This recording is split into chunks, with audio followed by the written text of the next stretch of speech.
Welcome to Movies, Films, and Flicks. I am Mark Hoffmeyer, and joining me is a man who hates it when he is hit by decapitated heads. It's Jake Lewitt. I mean, sometimes. If I'm on the water, I don't like it. On land, I can deal with it a bit more. You can maybe have a game of football with it. But in a boat, being hit by a decapitated head, that's not fun. That's a good point, because let's say you're out kayaking, and someone throws a decapitated head at you. You might fall over into the water. But if you're on land... And then you're in the water with a decapitated head. Yeah, that's terrifying. It pops up next to you. Yeah, it's terrible. But you're on land, you catch it, you're like, well, this is terrible, but I'm not going to fall in the water. If you got your wits about you, you can kind of kick it back. I think you're always looking on the bright side of life, right?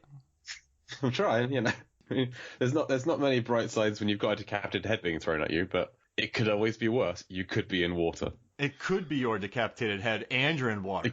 That would be significantly worse. Well, thanks for coming back to our third entry of the Soggy Saga. Happy to be here. Happy that name is sticking. I wish we had a theme song for it. I wish there was a Soggy Saga theme. And it was sung by LL Cool J. Oh my gosh. Oh man. Soggy Saga. Oh Jesus. So we've done Deep Blue Sea, and then we did Piranha. No, not Piranha. Anaconda. And now it's Lake Placid. Yeah.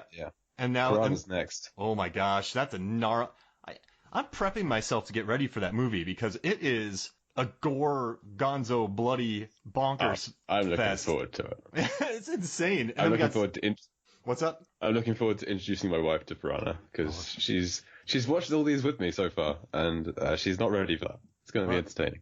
And then Swim Fan. Swim Fan. Our Soggy Saga. Which started the whole thing. All of this is built around me eventually watching Swim Fan. I think you started the Soggy Saga to push Swim Fan back. Yes, I think that. I'd rather talk about Deep Blue Sea and these other films that are similar. Yeah, I am kind of pushing the Swim Fan on you, my Swim Fan agenda. But I just think it's funny to be included, right? Hey, I'm fine with it. And of all of these films, that's the only one that's actually streaming anywhere.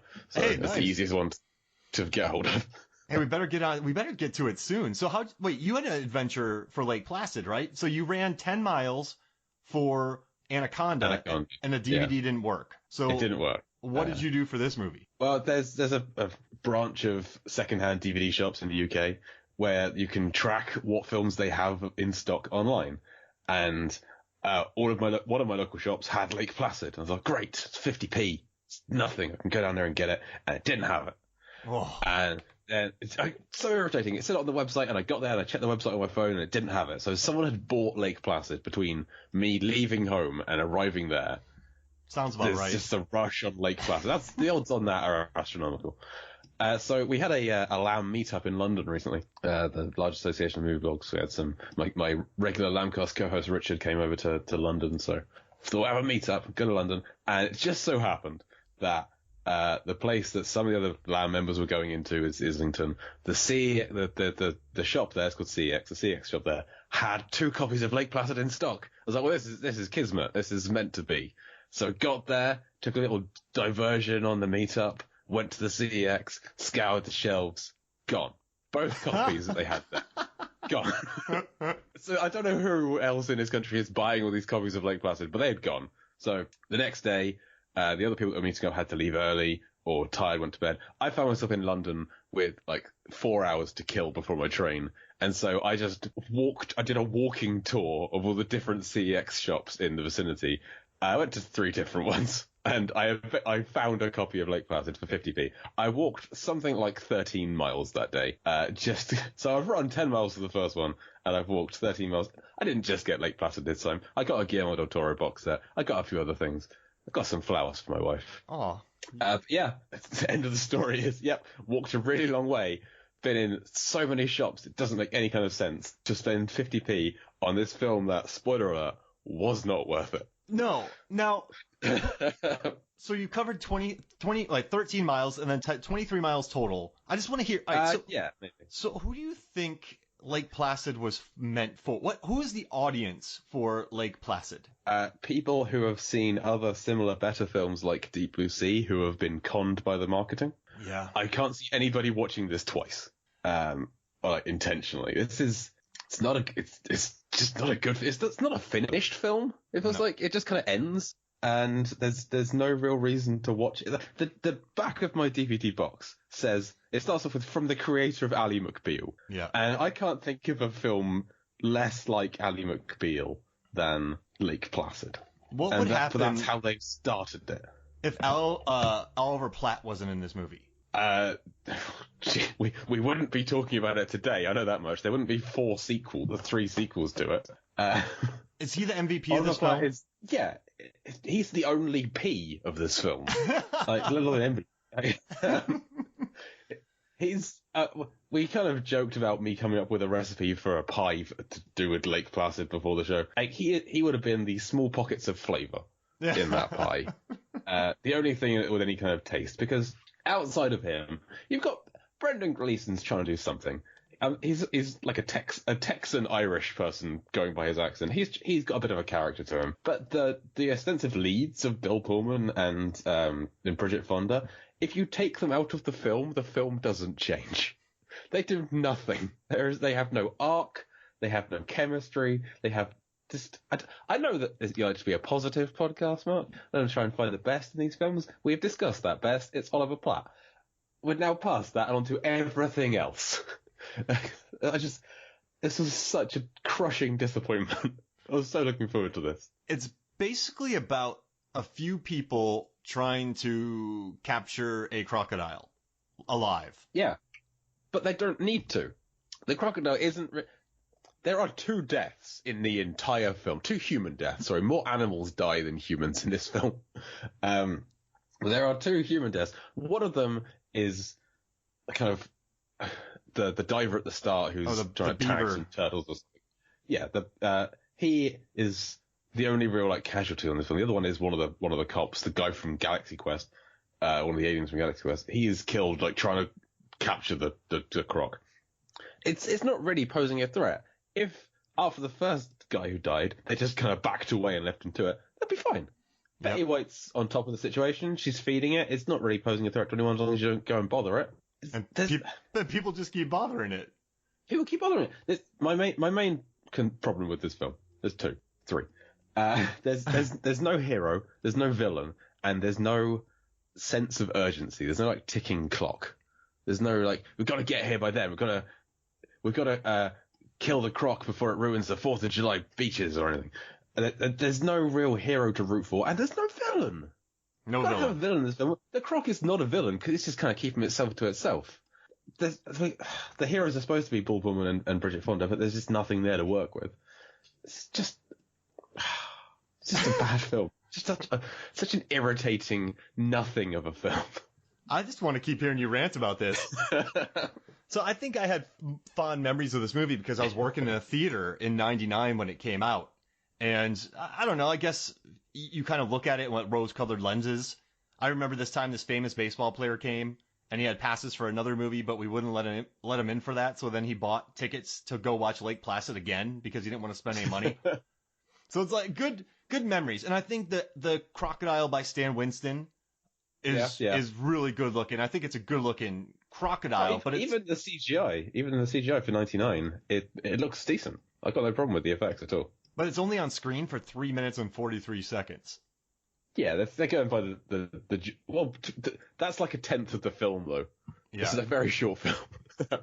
It's 78 minutes, including credits. Sorry, 82 according to Wikipedia, but my copy was 78 minutes long, and that is not like there is an act at the end of this that's missing. There is like when it's being carted away on the flatbed truck, terrifying the hell out of every driver that goes past it, I imagine. I was expecting there to be like a Lost World Jurassic Park style ending where this arrives where it's going, and then it breaks free and wreaks havoc there, and Vince Vaughn's not in it anymore, and they're still going to try and capture it. But that didn't happen. It just drives off into the sunset, and then Bill Pullman and Bridget Fonda go and get a beer. Yeah, and it's going to Portland. End of film. It's going to sit in an oil tanker. Yeah. Which Bill Pullman just knows that there's an empty oil tanker there. Do you want to hear something interesting? Go for it. All right, so in Costa Rica, there was a guy named Chito, and he raised a he found a 15-foot crocodile that was very skinny with a bullet wound in its eye, and he nursed it back to health. And the crocodile's name is Pocho. and they became best friends, and they became a tourist attraction. He would play with the crocodile, and he would flip it, and he would give it raspberries on its belly, and he would lift its head up, and he would just sit on the grass and feed it food. And it was a 17-foot crocodile total and a guy, and they became best friends. He tried to let the crocodile. He tried to let the crocodile go, and the crocodile was like, like, I'm coming back with you. You got my raspberries. Yeah, my raspberries. That's adorable. I would rather watch that film than this one again. If that was Lake Placid, which makes as much sense as the title of this film, then yeah, I'd watch that film. It could be like one of those, what's the movie where the girl finds the seal? And then, there's always drama where or it could be a Free Willy movie. Yeah, yeah. Because, I mean, that's a killer whale. So you could have a free Pocho movie, and that'd be amazing. Yeah, well, it's raising it from a pup rather than saving it from a villainous park.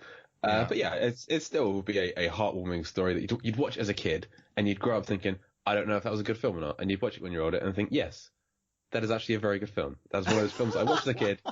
It was great then, and it's still great today. It would be the small soldiers of modern times. And you're not even in denial about it, right? You're not saying, No. oh yeah, it's so good, but no, it's not. Yeah, it's not like Space Jam, which I loved as a child and then grew up, watched, and it's not a good film.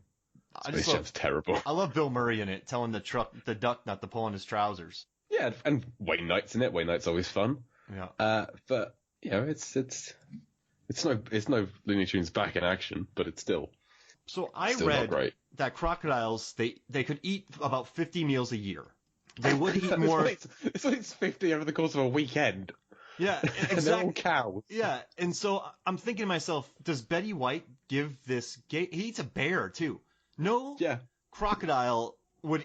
There's no room, and I felt terrible for that bear. By the way, the bear wouldn't have died had the humans not been there. So the humans being there ended up killing a majestic, beautiful bear. But I mean, that's one of the best scenes because I didn't see that coming.